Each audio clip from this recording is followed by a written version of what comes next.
Hey there, everybody. Welcome to another edition of Comic Book Geezers. I'm your host, Pete, and as always, my comrade in arms over here. Hello again, comic book lovers. I am Wild Bill, the Unknown Comic. How are you doing today? Welcome back to another episode of Comic Book Geezers. And this one is to slab or not to slab episode. This is a request from one of our viewers. Or a question? Or a question who kind of wanted to know what we think about this whole craze of slabbing comic books and...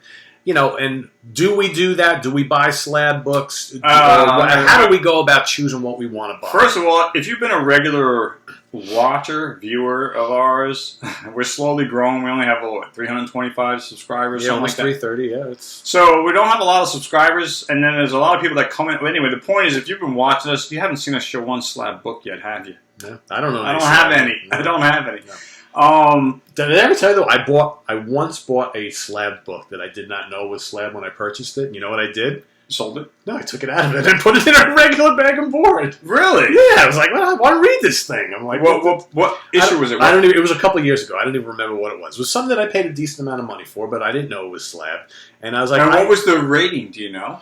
Oh, it was probably like a 7 or an 8 or something. Okay, like that. Yeah, it's not anymore now because you opened it, right? Yeah. So that's funny. The point of the show is people want to know what our opinion is on it. Yeah, okay, but it's too bad you didn't have that with you to show off. Yeah, I'd be curious. Do you remember you don't remember what book it was? No, but Did you know you what? know if you saw the cover? Probably would light bulb go off? Probably, but I think I might have saved the plastic slab. Okay, I might have the title in the head. Yeah, so I probably have that. So, with that on that point. How'd you get it open? I thought those things were like indestructible. They're just cut it open with a... But you broke a seal? You had to break a seal? Yeah. All right. Yeah. It's not that big a deal. But people who would buy it would be like, hey, you switched this book, right? If you put it back in the slab and then see the seal is broken. So I know there are probably people out there watching like, oh my God, Pete, what did you do? You opened up a slab book? It's like, that's supposed to be... maniac. Yeah, well, first of all, I didn't buy it with knowing that it was slab. If I would have known, I wouldn't have bought it. You would have passed. I would have passed it. Because... The point of this whole episode wanted to read it, is we read our books. We read our books, that's right. As you've seen, we take, we've had some people that are like exasperated. It's like, oh my God, some people actually like the fact that we open our books and show them because not a lot of people do that, right? Yeah. But, so my opinion, okay, so slabbing is big nowadays, and comic books in general. And I mean, I get this slab thing because it's, an investment money thing, preservation, but... On the flip side, the negative side is you can't hold the book, you can't open it, you can't look at it, you can't. Even the smell of a comic book, is something unique. There's the smell of the newspaper part of it, In my opinion, I want to see the art. I want to read the story. I want to be able to talk about the story, and I want to be able to reminisce on, hey, what was that I read, and maybe look at it again someday. And yet, as you read it, hey, this was printed in '75. I was, 10 years old, 11 years old at the time. So there is some kind of flashback, nostalgia part of reading a comic and holding it. A slab is more like for a museum, I think. I don't have any slab books, and plus there's an additional cost involved in slabbing books. You got to jump through a lot of hoops to get books slabbed. You have to register with them as an account. You have to have an account, I believe. You have to pay a minimal fee, and then you have to wait like 6 weeks to 2 months to get your books back before they're slabbed.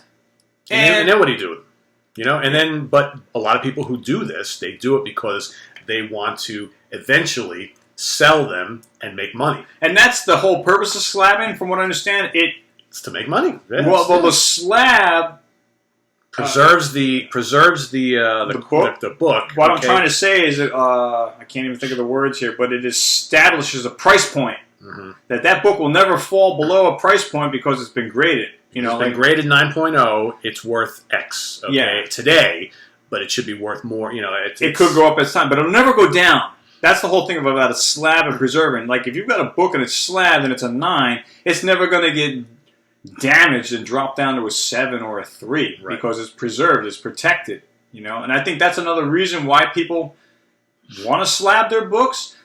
I know a guy on Instagram I used to follow, and that's all he would show is slab books. He has, and everything talking old stuff, a lot of detective comics, a lot of Batman issues. He's big on Batman, and they're all slabbed.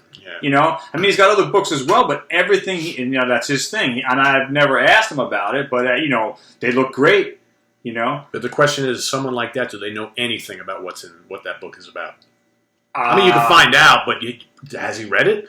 Did he just buy it and then just get it slabbed? I don't know. I I've never got into it with him. I'm sure I could write and ask him, but I've liked a lot of his books that he's posted. Oh, sure, they're great. Yeah. But it's an amazing collection, and every single book is slabbed. Whereas, I mean, when I was a teenager, I didn't even bag and board my books. When I was a kid, I just put them in boxes, I didn't start bagging and boarding until I was like, in my late teens, unless I went to cons and they were in bags, But now all my comics are bagged and boarded and in boxed, but I never slabbed them, I mean, if I had really good slab books that were valuable, I mean, I've even seen one guy that puts them in a safety deposit box. I saw that online. It was just kind of crazy, But it all depends on your preference, I guess it comes down to. I don't prefer to slab my books, and I think it's a good thing to do if you want to preserve them, or if you're looking for the investment purposes. I buy my comics for investment purposes too, but it's like Pete said earlier, we like to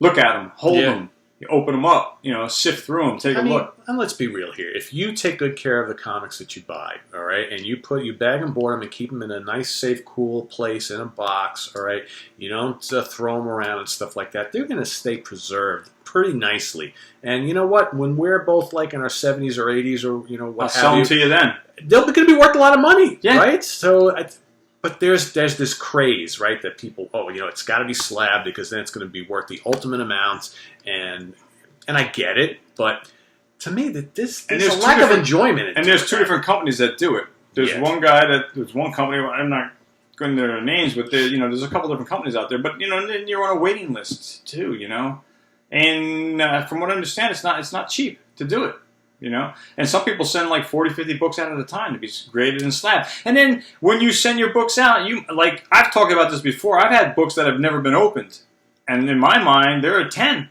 Yeah. Like my Killing Joke, Batman the Killing Joke.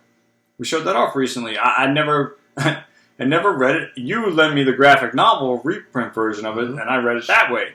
Because when you open up those kind of books, they get a crease down the spine. So anyway, my point is the book is a 10.0, but I've never seen anything. They don't rate anything a 10 because as we know, nothing in this world is perfect. We're all human. Yeah. Nobody's perfect. So the highest score you're going to see is a 9.8. So my point I'm getting to is, what if you send out your books and you think, they're all 9.5, 9.8, and they come back 7.0, 6.2. What? What are you talking about? So you might feel cheated that way. I don't know, but you leave it up to the judges. That's what they do. They're the experts. They know what the determining factors are. They know what they're looking for with defects. And as they see, check. They start checking off all the flaws, and they add up the flaws, and that determines the grade. I'm sure that's how it goes, but that's why you don't see any slab books from me. Yeah. So that's a decision you got to make. If you have a good collection and you've read them and they're all in great condition, but you want to kind of preserve them for the duration and make them more appealing to resell at some point in time. I guess it's something to do. But there's also a lot of people too, because if you go like on the various comic book resellers that we use, a lot of these places they offer. You go to look at like say Iron Man #1, right? You go and they'll have on offer like a dozen slab books for like $1,000, $2,000, all rated between 9 and 6, and then they'll sell the other part of the spread to pick from are the books that aren't slabbed. Right. So I guess those prices are way cheaper. Yeah, but still expensive. So I guess the question is, if you're someone looking for one of these vintage books and you see a slab copy of Iron Man #1 at like 8.5 grade and it's like $1,400, and you see a 2.5 for $700, what would you do? Yeah. Do you care that you spending a lot less money and opening up and reading? So I would flip it. For me, I still need Hulk 180 and 181. Oh, me too. Yeah. And I'm definitely getting those books with unslabbed. I don't want them slabbed, and I've read both of those books. So I've read them. I think I've told this story a couple of times. When a fellow high school student let me borrow them. We were talking about comics, and then he talked to me about Wolverine, and that he appeared in Hulk 180 and 181, and I said, no, I didn't know that. I'm not big into the X-Men, but I'm big into the Hulk. Never read those issues. I have gaps in my collection. He brought them in the next day. I read them. And if I ever buy those books, I'm lucky enough to afford them, I would want to read them again, because I read those in 1982. Yeah. And, I would prefer to have my books unslabbed. I'm not a slab guy, I guess, is my... Yeah. final answer. We're gonna get it. We're gonna do a show coming up real soon about kind of our wish list. That we've also had some questions about that. Like, what are some of the comics that you guys don't own that you really want? Yeah. And a lot of the ones that we don't have, because you've seen our collections over the months and weeks that we've been doing the show. We've got a lot of really good stuff, but we've got our holes, and a lot of the holes we have are key issues that are really expensive. So at some point in time, he and I are going to be like, oh my god, Werewolf by Night number 32, the debut of Moon Knight, Punisher 129, all this kind of stuff, and we're like, all right, I can buy a $700 unslabbed, or if I spend $1,000, I can get, I want to read these, so I probably will never buy a slab book purposefully. I know I bought one on accident. Yeah, well, that's a different story. Yeah, but that's like false advertising, that particular situation, you know. But you opened it up anyway. So you ruined the slab. I want to read this. I'm like, get that thing open, And I hear you. Anyway, I'm Wild Bill from Comic Book Users. We hope this answered your questions about slabs. So we're not slab guys. That's basically what we're trying to say. We are. My personal opinion is that a lot of people who maybe started collecting comics at a later age than we started when we were little kids. So I think when they were affordable, and I think we grew up really in that world. They weren't slab. There was no such thing as slab. There was no such thing. You read them. If they did, I didn't know about it. And that's kind of how I still feel. Comic books are meant to be read and enjoyed. For me, it's not I'm going to buy something in hopes that I can leave it in a box for 10 years and slab it up, and then I'll make a fortune on it. I don't look at it that way. There's other people. I've seen a lot of people on Facebook and stuff who love to hang them on the wall in their room and it looks beautiful. I can't do that. But a slab, that might be the way to go to protect it. Sunlight is just the worst thing for comics. I would never want to hang my comics on a wall anywhere because the sun is going to kill them. Unless you got a room with no windows. Or, you got good shade, good protection. But ultraviolet light is just so damaging, It's not bad. It's bad for your skin. It's bad for comics, you know. Anyway, I'm Wild Bill saying thanks for being here for another episode of Comic Book Geezers. We hope we answered some of your questions on the slab issue. To slab or not to slab? To slab or not to slab? I say no, but anyway, whatever. If you like it, that's great. That's cool. A lot of people do. So if you don't, slab you. That's all I can say. All right? We'll see you. Bye, guys. Take care. Take care. Bye-bye.